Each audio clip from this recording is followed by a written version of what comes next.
All right, hello everybody. First of all, I want to say happy Memorial Day and thank you to all those who served. So today I'm going to talk to you all about what you can expect when taking your MSF course. The reason I'm doing this is because you're probably clicked on the video because of the description. When I was looking at information about what to expect when I was going to take the MSF course, a lot of videos discussed, their experience taking it. Everything went really smoothly, everybody passed, there were no big issues.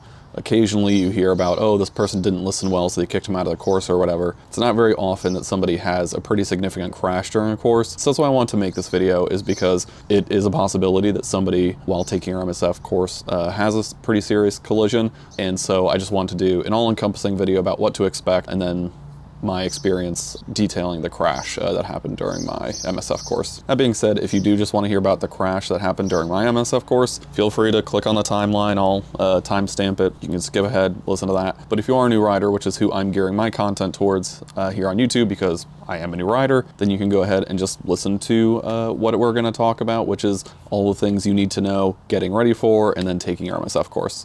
So if you haven't signed up for an MSF course yet, the first thing you'll do is go online, go to MSF or Harley-Davidson or a handful of other places that will do MSF course training. You pick a date and a location, and you'll choose to either do an online course or an in-class course portion. I do recommend doing the course from home. That way you don't have to spend an entire day in a classroom doing it. You can just do it from the comfort of your own home, a few hours here and there over the course of the week, leading up to your riding portion of the course. The online portion of the course just covers all the basic riding stuff, a lot of jargon, a lot of defensive driving best practices. If you are watching this video, you're probably an over-prepper like myself, and therefore you might already know a lot of this information. When you take the online course, it's basically just reading portions and then miniature quizzes throughout it. You do have to complete it before you take the riding portion of the course. That's fairly obvious. And it should take you about 5 to 6 hours, I would say, all told. It's not hugely difficult. You should be able to, and you can retake all the quizzes as you're going through it, so it's not extremely difficult. What is it, buddy? Now, once you've completed that and it's time for your riding portion of the course, you do need equipment. They will not have equipment for you when you show up for it. Some places do, but it seems like 99% of the MSF courses, they require you to bring your own stuff. And what you need is a DOT certified 3/4 or full face helmet, gloves, any type of gloves, basically winter gloves, work gloves, whatever, gloves, and then boots or shoes that go over your ankle. It is my recommendation after taking this course, especially considering the details of the crash that I'm going to talk about later, that you, as a new rider, should just get a full face helmet.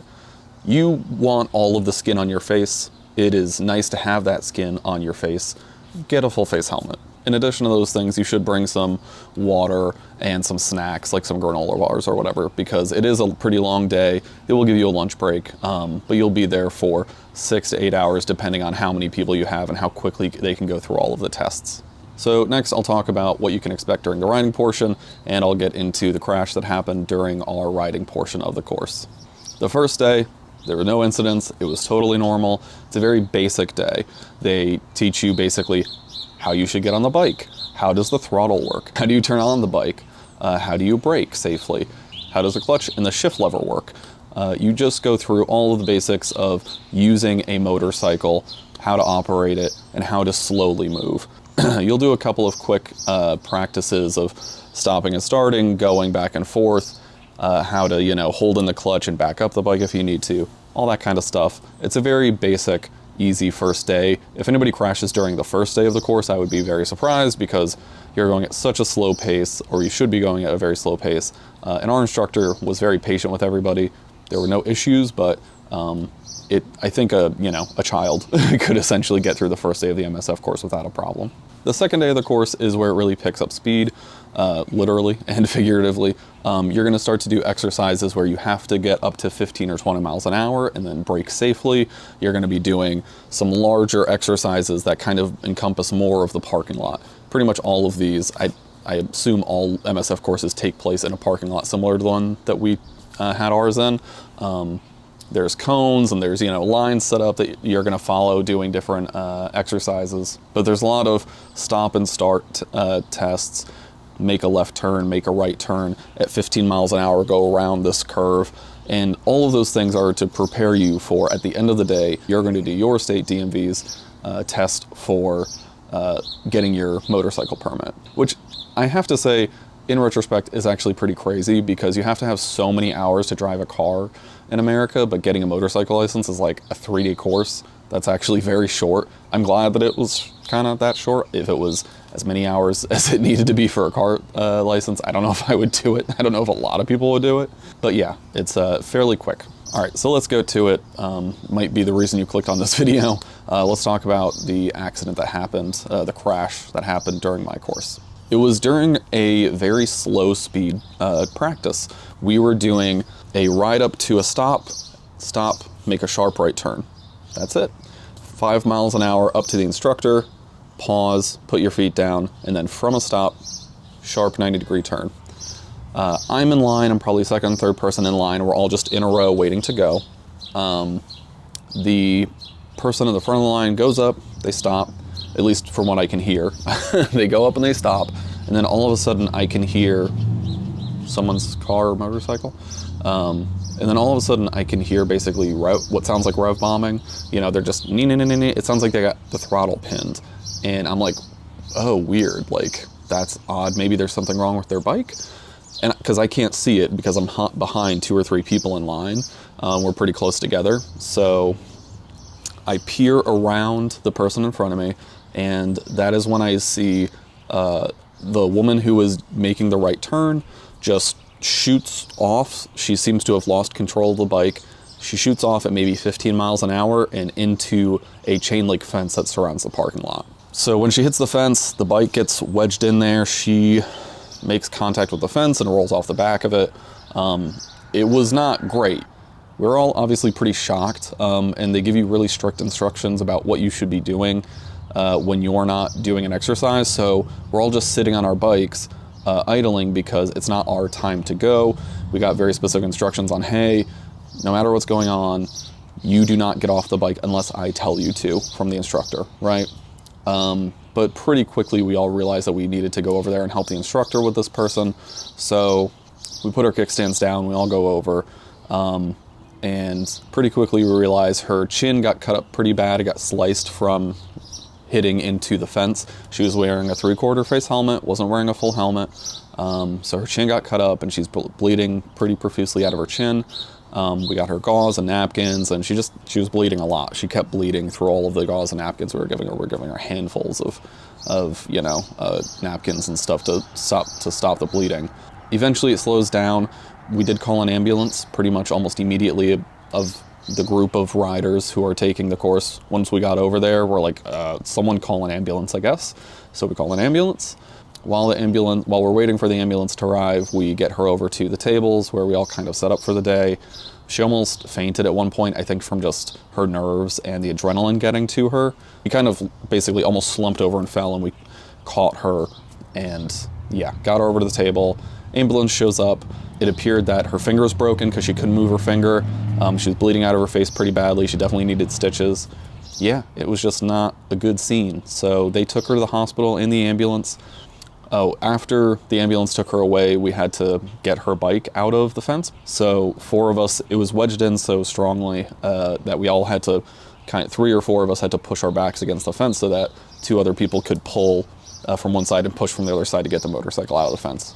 It was in there. And actually, she's really lucky, that the fence was around this parking lot, because just beyond it, there were a bunch of parked moving vans for this company that worked right next door to the parking lot. So if that fence wasn't there, or even if one of the vans was where she hit the fence, she could have ran right into the back of one of those vans. So it could have been worse. So after the ambulance leaves and we get the motorcycle out of the fence, we all just kind of cool down for a little bit, try and relax, regain our composure. And we all kind of asked some questions to the instructor about, like, hey, is this normal? How often does this happen? Like, this is pretty crazy that this happened. And basically he said, no, this is not common. He's been doing this for 25 years. By the way, he's a great instructor. He was very patient with everyone. He made sure we were super comfortable. This woman who had this accident looked very confident on the bike up until this happened. It was very shocking to me that she lost control, because during the you know, a course, you're kind of seeing who's doing well and who's struggling. And she didn't appear to be someone who was struggling, to what I could tell. She seemed in pretty solid control the whole time. She wasn't having a hard time getting up to speed or stopping or turning like some other people were. So it was surprising to me that she just kind of lost control. He said this has only happened maybe 2 or 3 times in all of the years that he's been doing it. So that's pretty crazy, that this is just one of those times. And he said that he works at 2 or 3 different MSF training centers in the area. He'll take different shifts doing those various trainings. And he said that happens maybe 2 or 3 times a year at each location. And when you consider how many dozens of trainings they have every year at these locations, it is a fairly rare occurrence. But it's not a non-zero occurrence, which is again why I wanted to make this video, because to me, I thought essentially nobody failed this, and the idea of somebody having an accident in the course was not even in my realm of possibility of thinking that it could happen. Obviously an accident can happen at any time, I'm not stupid, but it's in such a controlled environment, you're going so slow, it just really seemed improbable that this could occur, but it happened. So anyway, after about 30 or 40 minutes of kind of relaxing everybody's nerves, calming down, the instructor said, on that high note, I guess let's get back to it. And we got back to it. Luckily after that, everybody proceeded to do totally fine. No one else had any mishaps. We all passed the riding portion. We went back to, this was a Harley-Davidson that was doing the MSF course. We went back to the Harley-Davidson location after, and we all did the written portion. We all passed the written portion, and we all got our license. So yeah, I mean, other than this, it was a totally normal course, and it was a really great experience. I'm probably going to sign up for some more courses. I think once a year, I'm going to do some other kind of safety course training, because it kind of keeps you on your toes, and it shows that within 6 months to a year of taking a course, riders have a much lower likelihood of getting in an accident, and I think it's just because all that stuff is fresh in your head. I'm pretty sure there's like a Yamaha Champs street riding school where they do a lot of safety and slow speed maneuvers. I am a practical person. I'm not doing track days, so there's like a Yamaha Champs school for track day stuff. That doesn't really interest me. I'm just not that kind of guy who's going to go do a track day, so I'm going to look to take one of those Yamaha Champ School street class safety courses. So anyway, this is just the first long form motorcycle video that I put on my channel. I've made a ton of short form content that you might have seen in my shorts on my channel. You might have followed me from there, or you might have followed me when I was making kayaking content. Either way, this is the kind of content I'm going to be putting out for now. I'm going to try and do 1 video a week. I have 2 bikes that I'm going to feature. I want to do a basic review on. I have a Suzuki V-Strom 650 and a Royal Enfield Bear 650. Both are great bikes. I've done a few modifications to them, very minor stuff. I'm going to put an exhaust on the V-Strom 650 to make it a little bit throatier sounding, and I might do a video on that. But yeah, I'm thinking of doing maintenance videos, reviews of my bikes, and other safety videos and what to expect, new rider expectation videos like this. But anyway, I hope you've enjoyed this. I hope it was informative. Until next time, be safe, keep 2 wheels down. See ya.